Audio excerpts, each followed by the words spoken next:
চলো আজ তোমাদেরকে সিমইয়ের একটা নতুন রেসিপি শেখাবো। সিমই তো আমরা অনেকেই খেয়েছি, তো সিমই তো আমরা রেগুলার যখন রান্না করি দুধ দিয়ে, চিনি দিয়ে, কাজু কিশমিশ দিয়ে রান্না করি। আজ বানাবো ঝাল সিমই, যেটা খেতে আমার মেয়ে খুব ভালোবাসে। তো সকালবেলায় মাম্মামের জন্য টিফিন করছি আজকের।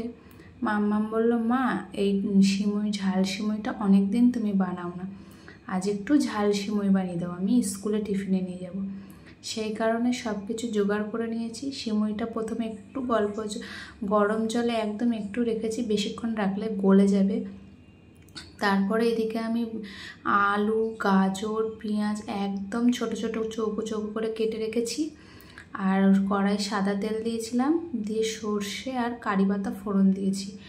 এইটাতে কিন্তু কারি পাতা না দিলে, সর্ষে না দিলে ভালো লাগবে না খেতে।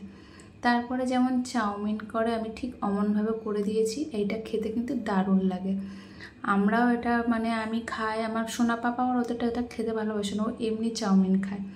তো এইদিকে মাম্মামের স্কুলের টিফিন হচ্ছে, আবার এইদিকে মাম্মাম খেয়ে যাবে স্কুলে, তার জন্য সিদ্ধ ভাত, ডিম সিদ্ধ এসবগুলো করা হয়েছে। আর মাম্মামের সাথে শ্বশুরমশাইও সিদ্ধ ভাত টাত খেয়ে ওষুধ খাবে। দুজনের খাবার ওইদিকে রেডি করা আছে। সোনা পাপা আজকে এখনও ঘুমাচ্ছে, আর এদিকে মাম্মামের টিফিন আমার গুছানো হয়ে গেছে। তারপরে দেখো বন্ধুরা, অনেকক্ষণ পর তোমাদের সামনে এসেছি। আজকে না সকাল রান্নাবান্না সেরকম ভিডিও করতে পারিনি গো। কেন বলো তো, সেই সকালে যে সিমইটা করেছি, তারপরে আমি চান করেছি, ঠাকুর দিয়েছি, অনেক কাজ করেছি, রান্নাও হয়ে গেছে আমার। আজকে বরমাসের শরীরটা অতটা ভালো নেই, ও একটু দুদিন বৃষ্টি ভিজে ছিল, সেই কারণে ওর একটু শরীরটা খারাপ। যা ছিল তাই রান্নাবান্না হয়েছে। আর ও বরমশাই গেছে ডাক্তার দেখাতে, আমি এদিকে রান্নাবান্না করে নিয়েছি। আর বাইরে আজকে ভীষণ বৃষ্টি হয়েছে, তো জলের বোতলগুলো ভরে নিয়ে তারপরে তোমাদেরকে দেখাচ্ছি কি কি রান্না করেছি। গ্যাসটা সব মোছা হয়ে গেছে। চলো দেখিয়ে দিই রান্না কি কি করেছি। দেখো, সোনা পাপাকে খাওয়ানোর সময় হয়ে গেছে, সোনা পাপাকে আগে খাইয়ে দিই, তারপরে আমরা খেতে বসবো। তো দেখো বন্ধুরা, এদিকে আজকে রান্না করেছি ডিম পোচ, উচ্ছে আলু ভাজা, আর এদিকে অনেকগুলো কাঁঠালের দানা জমে গেছিলো, সেই কাঁঠালের দানা ভর্তা করলাম। আর করলাম দুটো ডিম অমলেট করে একদম হালকা পাতলা ঝোল করেছি, কোনো মশলাপাতি সেরকম নয়, ওই জিরের গুঁড়ো, ধনের গুঁড়ো এসব দিয়ে। তো এদিকে খাওয়া দাওয়া টাওয়া সেরে তারপরে এই আমড়া, পেয়ারা এসবগুলো কাটতে বসেছি। আমড়াটা নিয়ে এসছে 2-3 দিন আগে, খাওয়া আর হচ্ছে না।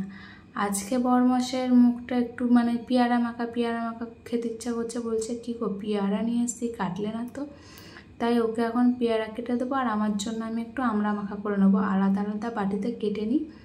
তারপর মামাম যখন স্কুল দিয়ে আসবে, মামামকেও একটা পেয়ারা দেবো খেতে। তো চলো কাটাকুটি করে ওকে একটু খেতে দিয়ে দিই। দেখো এদিকে দুজনের আলাদা আলাদা করে নিয়ে নিয়েছি, শুধু একটু লবণ মাখিয়েই খাবো, তারপরে পরে আবার তোমাদের সামনে আসছি। তারপরে দেখো সন্ধ্যাবেলায় মাম্মাম আবার আজকে স্কুল থেকে এসে ভাত খায়নি, বললো আমাকে কর্ন সিদ্ধ করে দাও, আমি এখন কর্ন সিদ্ধ খাবো। এগুলো ফ্রিজে রাখাই ছিল, সে ছাড়িয়ে টাড়িয়ে, তা এতটা তো খেতে পারবো না, ওকে যত আমি একটু খাবো, মাম্মাম একটু খাবো, আর এগুলো তো খাওয়া শরীরের পক্ষে খুবই ভালো। তো এদিকে একটু নুন দিলাম, একটু বাটার দেবো, আর একটু গোলমরিচের গুঁড়ো দেবো, দিয়ে 3টে সিটি মেরে রেখে দেবো, কিছুক্ষণ পরে খুলবো। বেশ ভালোই লাগে এরকম করে সিদ্ধ খেতে। সবসময় তো পোড়া খাওয়া হয়, এই খাওয়া হয়, এইগুলো একটু বড় বড় কর্ন বলে, তাই জন্য এগুলো সিদ্ধ খাওয়া হবে। তো এদিকে গ্যাসে সিদ্ধ বসিয়ে দিয়েছি, দিয়ে এখন আমি টুকটাক কাজ সেরে নিই। বন্ধুরা দেখো, সিদ্ধ করা হয়ে গেছে, আর এই কর্নটা যেই সিদ্ধ করা হয়েছে, আমার গ্যাস শেষ হয়ে গেছে সন্ধ্যেবেলায়, চাটা আর কিচ্ছু করতে পারছি না। এদিকে সোনা পাপার ম্যাগি নিয়ে খেলা করছে। দেখো এগুলো না ঝাল ম্যাগি, এগুলো খেতে পারবে না, তবুও নিয়েছে, খেলছে, খাবে তো না। এই ম্যাগির ভিতরে মশলার প্যাকেটগুলো ভীষণ ঝাল হয়, এগুলো মাম্মাম খেতে ভালোবাসে, সেই কারণে মাম্মামের জন্য আনা হয়েছে।